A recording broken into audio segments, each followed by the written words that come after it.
The very things we use every day to make life easier are often the result of ingenious design, brilliant engineering and advances in science. A remarkable secret life just waiting to be discovered. Meet Richard Ambrose and Johnny Phillips.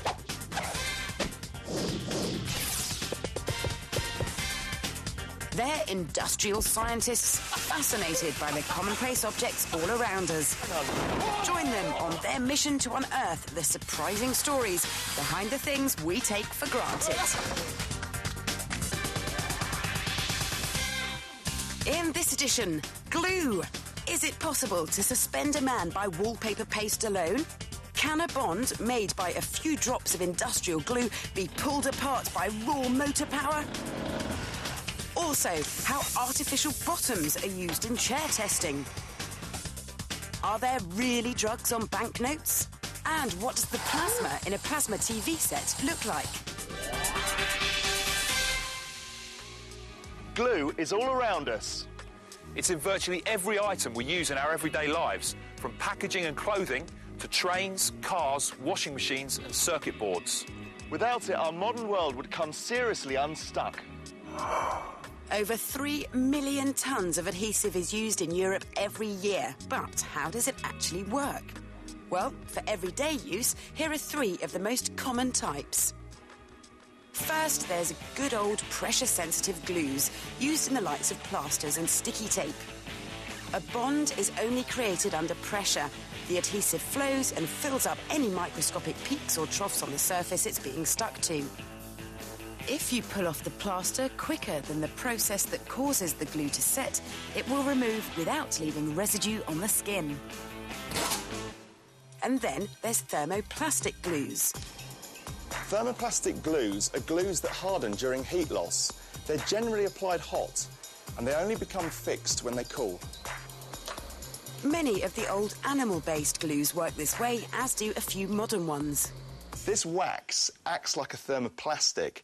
It's soft and gloopy while it's hot, but as it cools, it bonds to anything it's in contact with. You sure you know what you're doing? Have you done this before? Many a time. Serious? Many a time, mate. Yeah, are you ready? Right, OK. On 3? Yeah, OK. 1.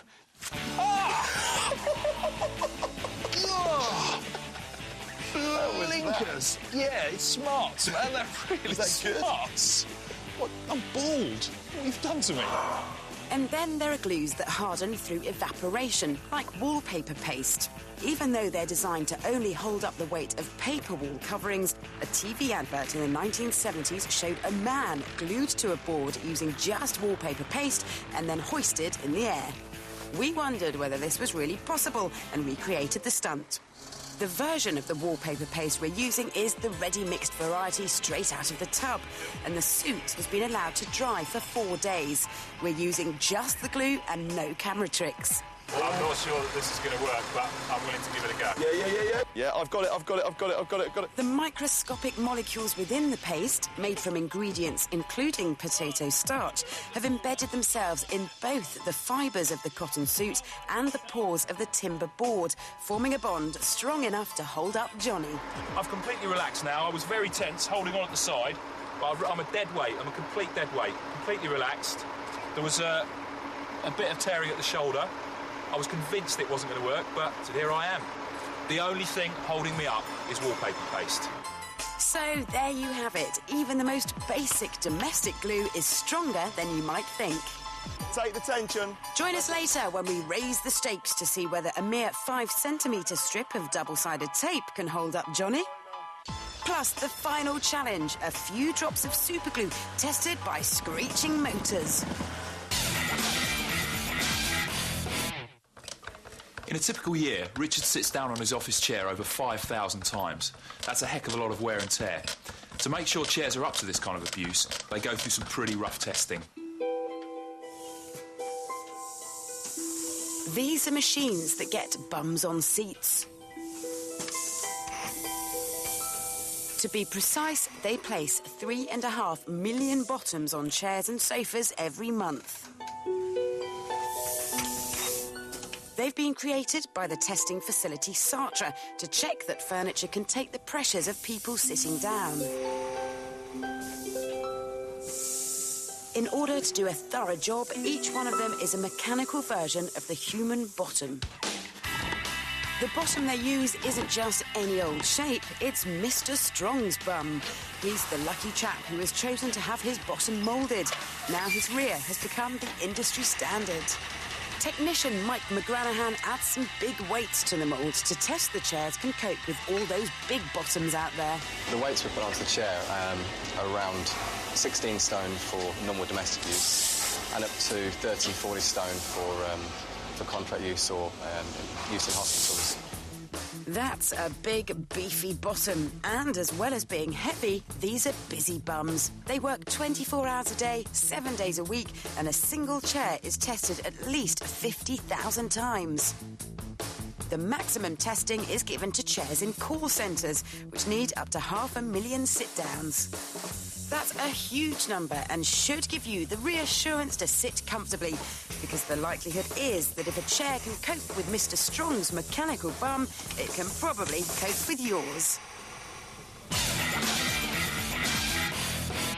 This is my favourite part of the show because I get to cut things up to show you what's inside them. This time it's a high-tech screen from a 42-inch plasma TV. Plasma TV sets are a few centimetres thick, display very bright and sharp images, and are quickly replacing bulky old-style TVs. The biggest plasma TV set in the world is a whopping 103-inch model. Blimey, that's taller than me. Let's get cutting.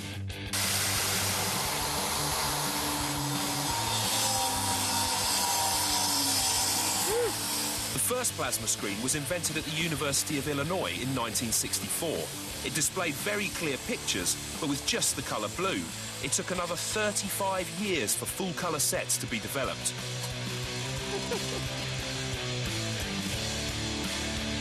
So what's inside? Well, this is the plasma layer. It's made up of over 1 million cells containing neon and xenon gases, sandwiched between 2 layers of glass. When electricity excites the gases in the plasma layer, atoms release energy, creating coloured light, which forms the TV picture. I always wanted to get into TV. More grinder action next time. I can't wait. Still to come, can a tiny piece of sticky tape alone keep Johnny suspended? Banknotes reveal their secrets. And can this tug-of-war team or these cars break a bond made from just a few drops of glue?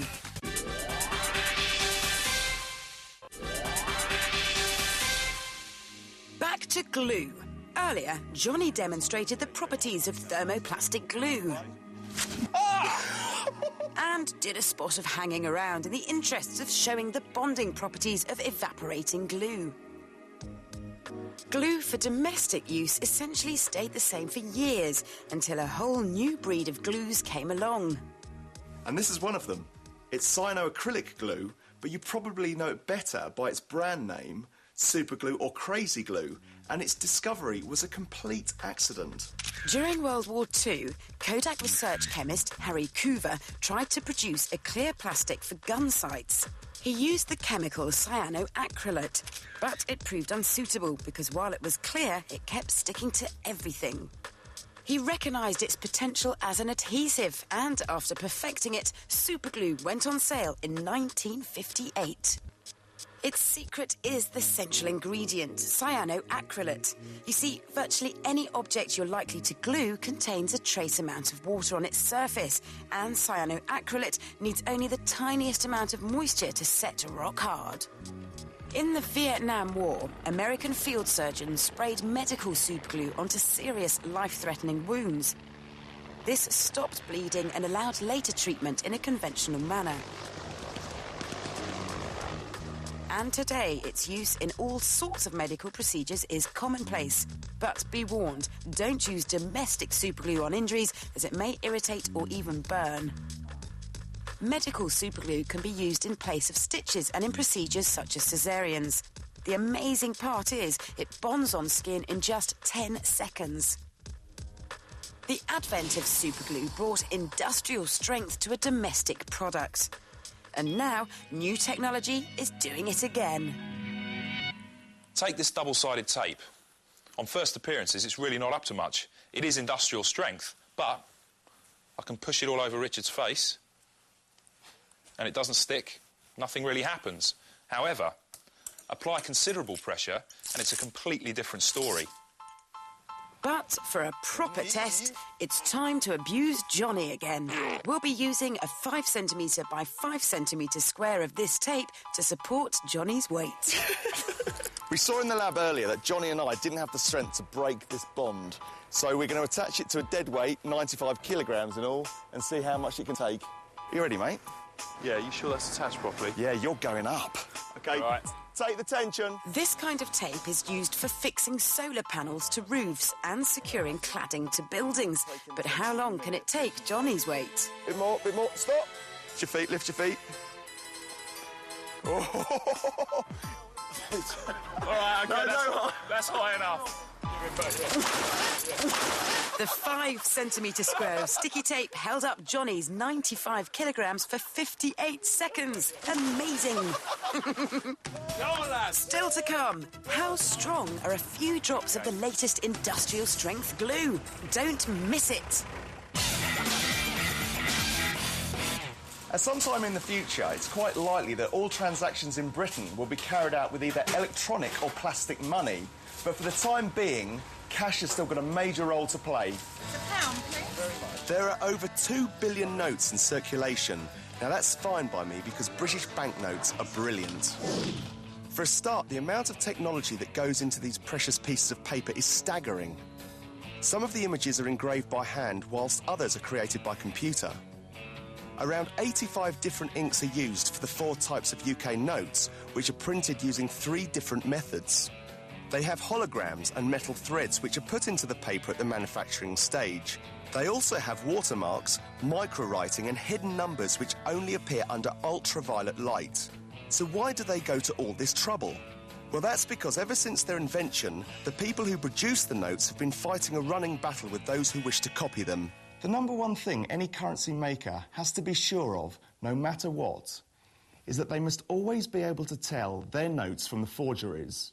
If it ever gets to the point where the banks can't tell the difference, then the game's over.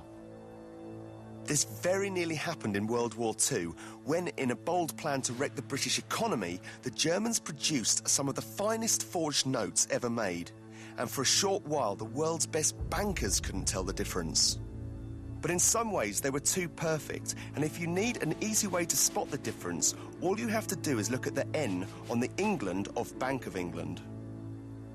On the genuine notes, the bottom triangular part of the letter is very slightly offset to the vertical line on the N, whereas on the forgeries, it's perfectly in alignment.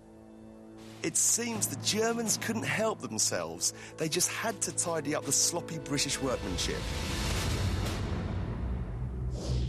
Now, over the years, many urban myths have grown up around money, and one of the most recent and most persistent is that 9 out of 10 British notes are contaminated by drugs. And believe it or not, it's true. This shocking statistic has recently been backed up by a survey conducted by British forensic scientists, which found all sorts of illegal drugs embedded in banknotes. But to see them, you need an electron microscope. And there it is. Under massive magnification, you can clearly see the grains of cocaine ingrained within the banknote fibres. But fortunately, at these levels, it's totally harmless.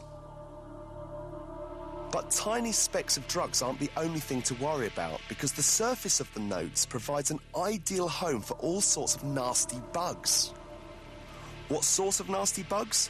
Well, we sent an ordinary fiver off to a specialist testing lab to find out. Medical research scientist Dr. Fiz Beebe. Hi, Fiz. Hi, Richard. Is that my fiver?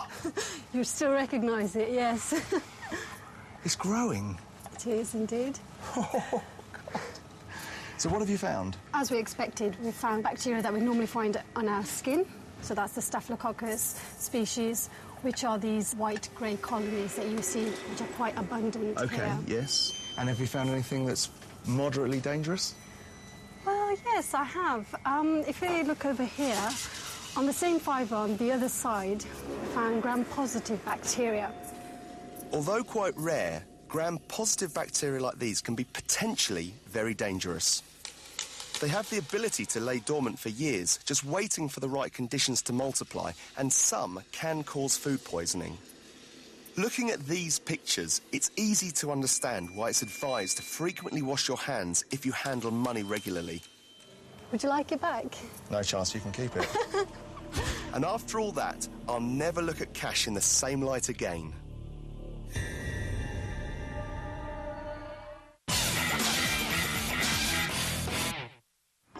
Our much-loved seaside towns are famous for their scary fairground rides, two-piece slot machines and novelty hats.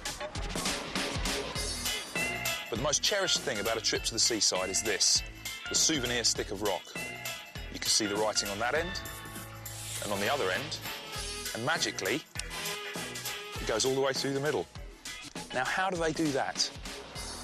Rock is a mixture of water, sugar and glucose syrup, and they're all boiled together in a big pot. Once the temperature has reached 150 degrees Celsius, the water has evaporated and all that remains is the toffee. The mixture is poured out onto flat cooling plates and constantly moved around to stop it hardening, because the softer the mixture, the easier it is to manipulate.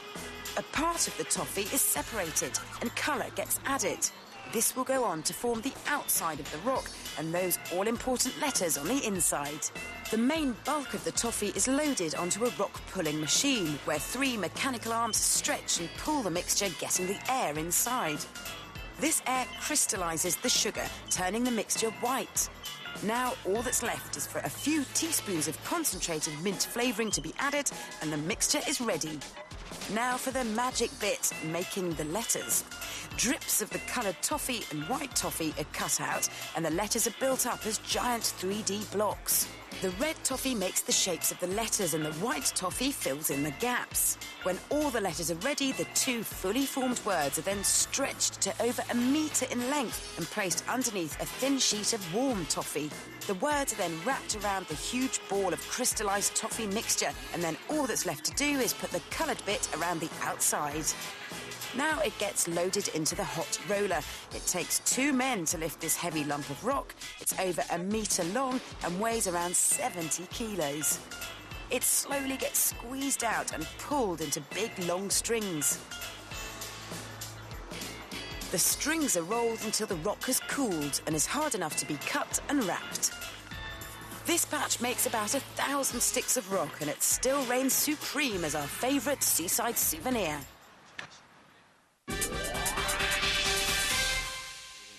And now, back to glue. Earlier, Richard and Johnny tested the strength of wallpaper paste and industrial-strength sticky tape. But what about the very latest generation of industrial glue? These glues are used in the construction of spacecraft and for helping to attach enormous 39-metre blades onto these offshore wind turbines near the coast of Denmark, which can withstand gales of up to 250 kilometres an hour. The glass windows on the pods of the London Eye and other iconic London buildings are fixed in place with glue. Johnny and I are going to do our own field trials to find out just how strong these modern glues can be. We're going to take a small amount of this super strong industrial adhesive and use it to glue these 2 pieces of aluminium together, and then we're going to test the bond to destruction. The glue we're using for this experiment is an industrial reactive glue which bonds through chemical reaction. It's the type of specialist glue they use to stick modern car chassis together. And even a small drop can be incredibly potent. How potent? Well, we're about to find out. Now, to speed up the bonding process, we're going to place the sample in an oven at 65 degrees for an hour. OK, so we've glued our joint and we've drilled a hole in each of the aluminium plates to attach to the ropes for the strength tests. Now, we've been advised that at this point, the aluminium itself will bear over 1,000 kilograms force. Now, that's over a tonne.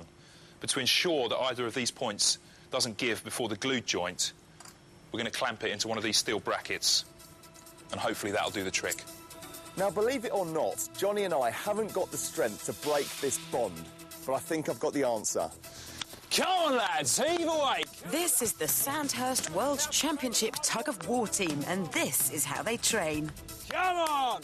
That's 600 kilos they're hoisting up there, and they're making it look easy. Fantastic, boys, come on! So here's the setup.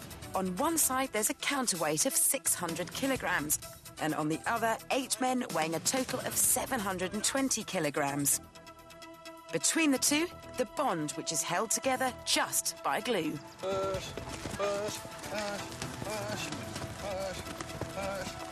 It's not going to break. Johnny, we've got to try something else. Something with more muscle. We're going to add another 100 kilograms to the stone. And because we've added more weight, we need to add some prime British beef.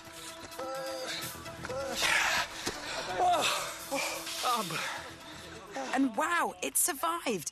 That glue is seriously strong.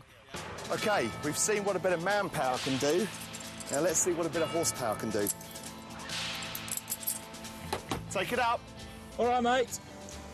OK, let's give this joint a huge tug and see what gives. Right, I'm going to anchor this car right down. Here's what's going to happen. Richard in the green car will keep his vehicle stationary by applying the brakes, while Johnny in the red car will boot the gas pedal and try to accelerate away, thus breaking the bond. Right, let's give it a go, see what happens. Increase the revs, gently lift the clutch. OK, we've taken the strain. Now I'm increasing the revs, lifting the clutch. Yeah, the clutch is up. She's moving. I can feel it, it's moving. I've got the handbrake on, I've got the foot brake on, it's in gear, and I'm still moving backwards. I just can't stop it. You really got it. Superb. I think I've burnt out the engine, but that is definitely a success. Woo! Wow. Can you smell that? Can you smell clutch? That is burning clutch. That's the first thing you've ever pulled in your life, isn't it, Johnny? That has held completely, hasn't it? Look, there's been some slip here on these joints. Yep. But the glue joint is absolutely as good as new. So just what will it take to break this joint open? We've come back to the lab to find out. This tensometer will measure the force required to break the joint. This unit will be pulling the joint apart in exactly the same way as the tug-of-war team and the cars, but hopefully it can exert even more force. OK, here we go. It's flying up. That's over 1,000 kilograms. The force is strong in this one. It certainly is. It's a lot more than I thought it would take, actually. Ton and a half? Well, that's a lot stronger than I thought. Surely no more. That metal will break, won't it? Slowing down is getting Do you think tense. we should stand back a bit? What do you reckon? Yeah. It's bending. Can you see it's starting to deform? Yeah, 1,700. Oh! The glue joint eventually gave way at a massive force of 1.7 metric tons. That's the same amount of stress it would take to snap a 17mm diameter bar of solid aluminium. Oh, it does it every time. Join Richard and Johnny next time for more stories behind everyday objects. Straight down. Nice and tight. That is painful. When we were halfway up, I thought there's absolutely no chance. Keep pulling, keep pulling, keep pulling, keep pulling, and cut there.